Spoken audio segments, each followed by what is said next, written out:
Počupanih obrva, depilirani, nalickani. Takvi su, kažu, današnji muškarci.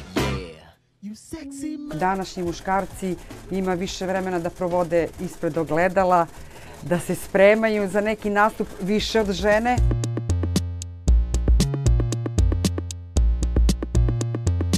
Jedan muškarac, to je kada si ti počeo da radiš na svom izgledu, jesi li to radio zbog sebe ili zbog žena? Pa, najviše zbog sebe. A može se reći posle i zbog žena. Da kažemo, 70% zbog sebe, 30% zbog žena, jer normalno svakom godi da je privlačan. Da li muškarci postaju žene, a žene muškarci, sad stvarno ne znam. Ali od uvek je bilo i od pamti veka i moja pokolenja znalo se deda moj ko je baba. U gradu ovakvi momci možda jesu na ceni, ali kakva je situacija na selu? To smo pitali upravo seoske dame. I to one koje nisu udate.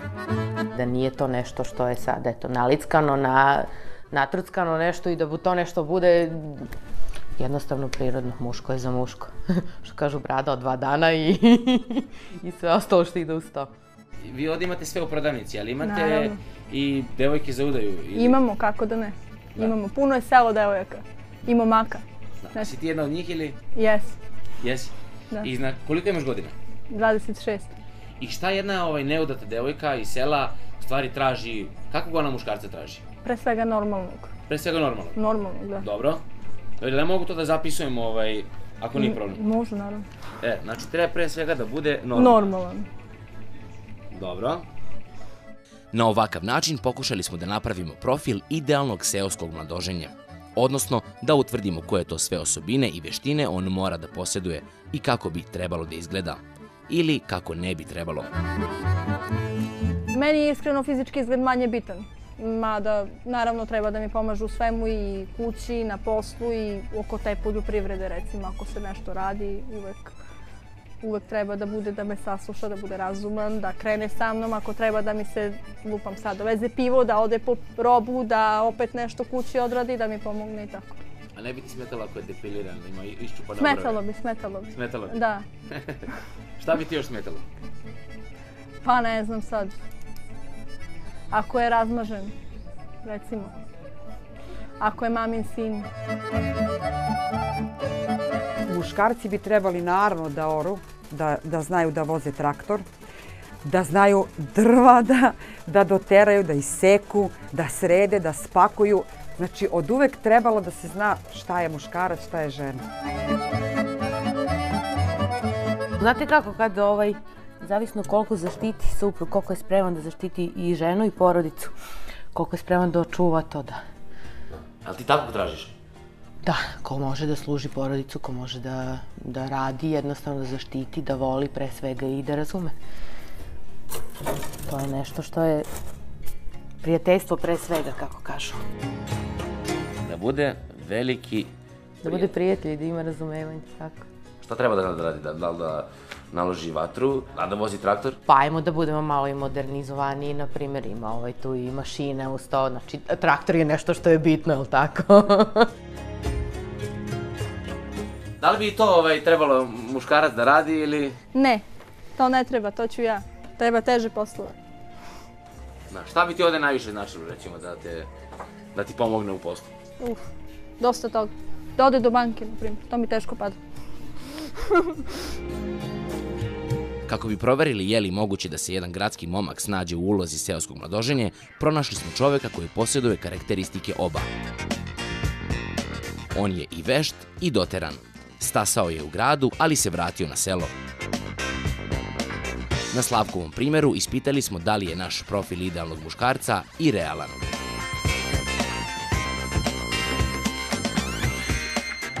Evo, da li treba da bude vredan? Treba. Da bude normalan i pametan? To se podrazumeva. Da vozi traktor? Pa to može i ne mora, evo ja prvi ne znam voziti traktor. Prvi kanal bi bio moj. Ili Dud. Onda kaže dalje, kaže da ne bude depiliran. Pa vidi, ja sad nisam depiliran, ali kad ideš na takmičenje, onda jednostavno ne možeš izići na binu ako nisi depiliran.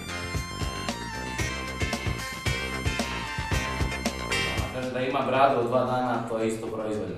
Pa, zavisi kako ko voli, taj muškarac koliko mu to smeta. Recimo, ja se brijem na svaki 3. dan, zato što kad mi jedan dan krene, onda mogu da mi se iziritira lice. Da ne bude previše nalicka.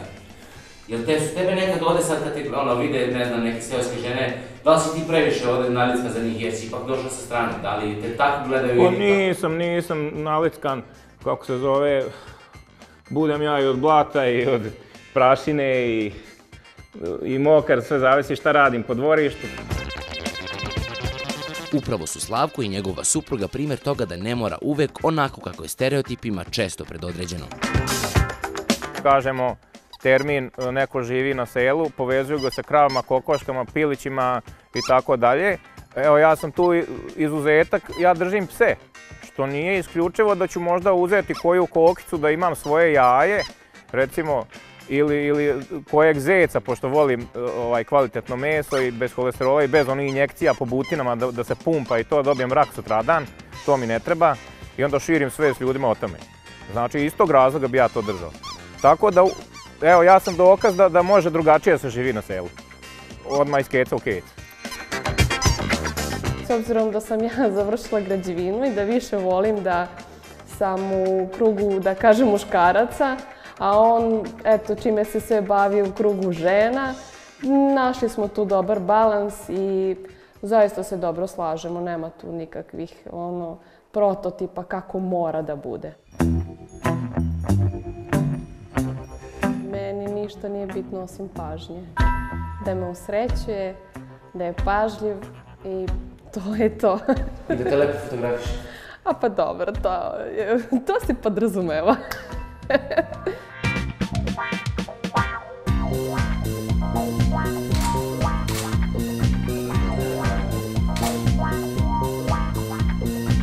Ipak, za većinu žena na selu, svakodnevica izgleda ovako.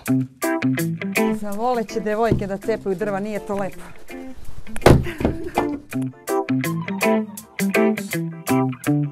Da li onda jednoj ženi koja živi na selu uopšte potreban muškarac, ako je takav? Pa sudeći po ovom vremenu današnjim i po našem selu i po muškarcima i smatram da svaka malo sposobnija žena može da živi sama i to je dokazano da par puta žene sve muške poslove rade. Mislim, kao što i ja mogu da radim muške poslove, tako verovatno i većina žena koja, neću da kažem, razočarana u muški rod. Naravno, tu je i pitanje koliko bi uopšte momaka ili muškaraca iz grada pristalo da se lati sekire i seoskih poslova. Pa oni ne bi došli na selo, bar ja mislim da ne bi došli. Da.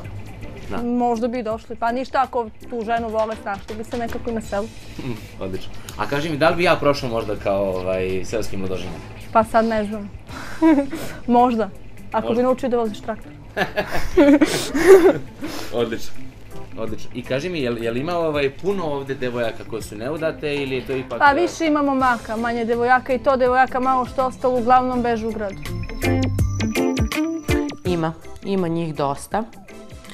Bar onako, šta ja znam, možda i u poznim godinama, možda i ne. Ali sad eto kom kako sudbina, kako kažu. Oni koji izaberu da ostanu sami često se nađu pod pritiskom okoline, naročito kada je ona mala. Slađana o ponovnoj udaji ne razmišlja, budući da je pre nekoliko godina ostala udovica. Ona je nagrađivana kao pesnikinja, a piše i tekstove za narodnu muziku. Jedna od pesama nam se, u kontekstu ove naše priče, posebno dopala. Kaže ovako, korov realnost polako prekriva. Oči mi se lakše privikavaju na tamu nego na svetlost.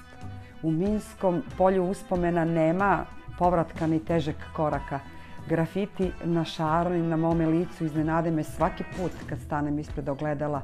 Teško je kad ostariš, kad potrošiš bonove za čekanje u svom životu na svojoj adresi. Ništa, hvala ti. Ja se nadam da ćeš uskoro da se udaš i da ću ja tražim neku drugu sagovornicu onda za ovu temu. U redu. Živjeli domaćice i da nam se brzo udaš. A da nađeš nekog idealnog modoža.